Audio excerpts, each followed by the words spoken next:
Assalamualaikum warahmatullahi wabarakatuh. Kami dari kelompok 13 akan mempresentasikan hasil diskusi kami dengan tema berbagai tipologi penulisan kitab-kitab hadis, biografi dan metode. Anggota kelompok kami terdiri dari saya Muhammad Islauddin, Saya Zakia Salma Ahmad. Saya Salma Azizah. selanjutnya akan langsung ke pembahasan. Pengertian tipologi penulisan kitab-kitab hadis.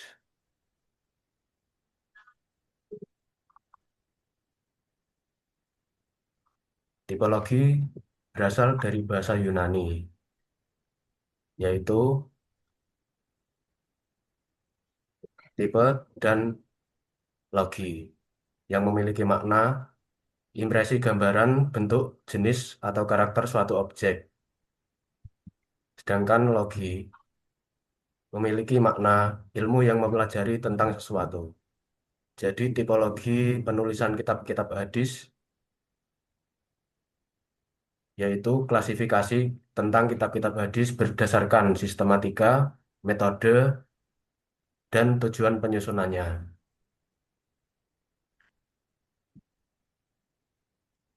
Jenis utamanya meliputi al-jami', as-sunan, al-musnad, al-muwatta', al-mustadrak, dan lain-lain. Kodifikasi hadis berkembang secara bertahap dari periwayatan secara lisan pada masa sahabat hingga kodifikasi secara sistematis sejak abad kedua Hijriah, sesuai dengan kebutuhan umat pada masanya. Selanjutnya akan dijelaskan oleh teman saya.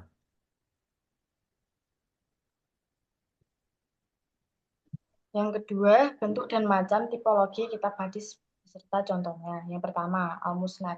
Kitab hadis yang disusun berdasarkan nama sahabat periwayat hadis, contoh terpopuler.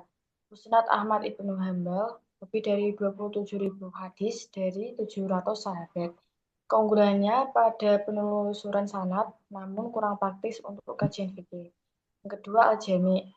Kitab yang menghimpun hadis dalam 8 tema besar, atau akidah, hukum, sejarah, tafsir, adat, fitnah, manakib, tanda kiamat.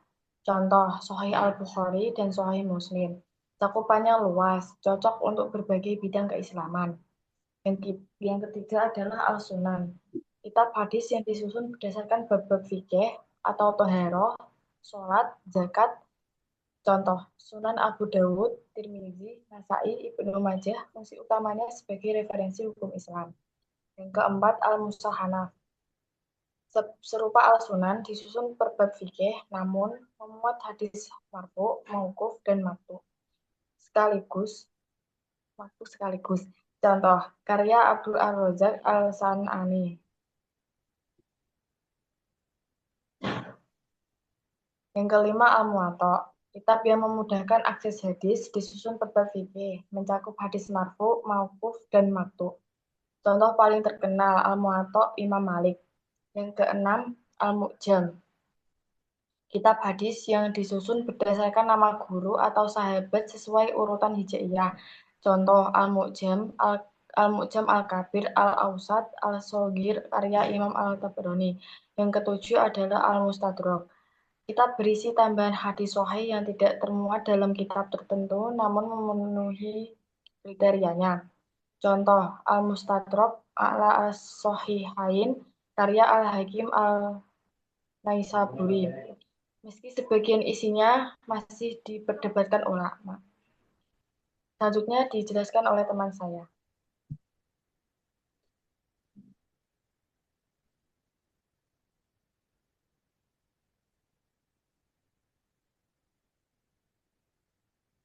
Pembahasan yang ketiga yaitu metode yang digunakan ulama dalam menyusun kitab-kitab hadis.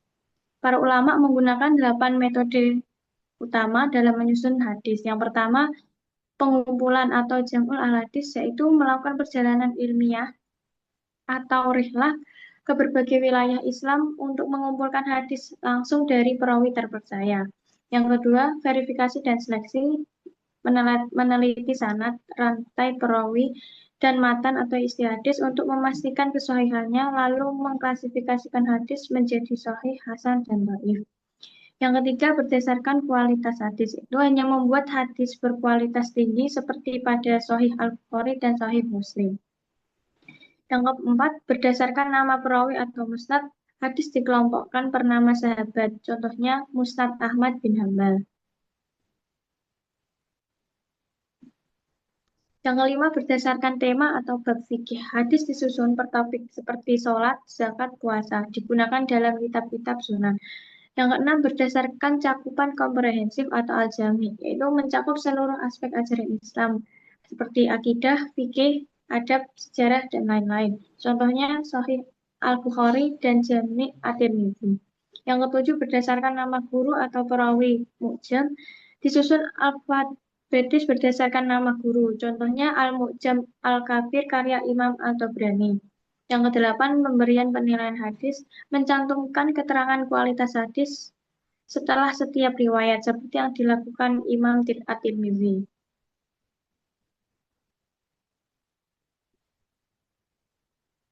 Berikut adalah contoh-contoh dari tipologi tersebut. Yang pertama ada kitab Al-Muwatta karangan Imam Malik bin Anas.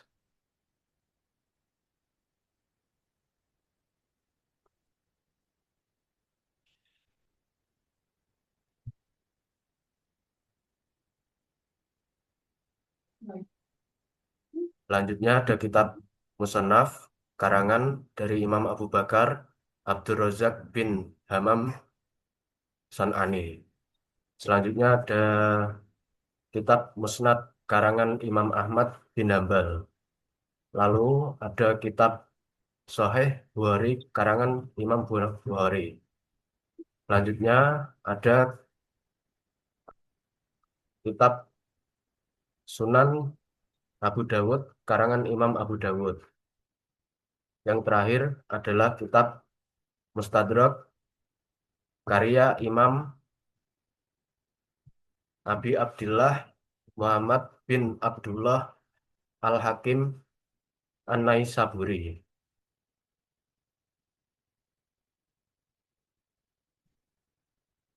Selanjutnya kesimpulan. Tipologi kitab hadis adalah pengelompokan kitab hadis berdasarkan karakteristik dan tujuan penyusunannya. Jenis-jenisnya meliputi Al-Musnad, Al-Jami', As-Sunan, Al-Musannaf, dan Al-Muwatta, Al-Mu'jam, serta Al-Mustadrak. Adapun metode penyusunannya mencakup pengumpulan hadis melalui perjalanan ilmiah, verifikasi sanad dan matan, klasifikasi berdasarkan kualitas hadis, hingga penyusunan akhir sesuai tujuan masing-masing ulama. Keberagaman ini mencerminkan tingginya tradisi intelektual ulama Islam dalam menjaga keaslian hadis, sekaligus memperkaya khazanah keilmuan Islam. Sekian presentasi dari kelompok kami, kurang lebihnya mohon maaf. Apabila ada kesalahan mohon dibenarkan. Assalamualaikum warahmatullahi wabarakatuh.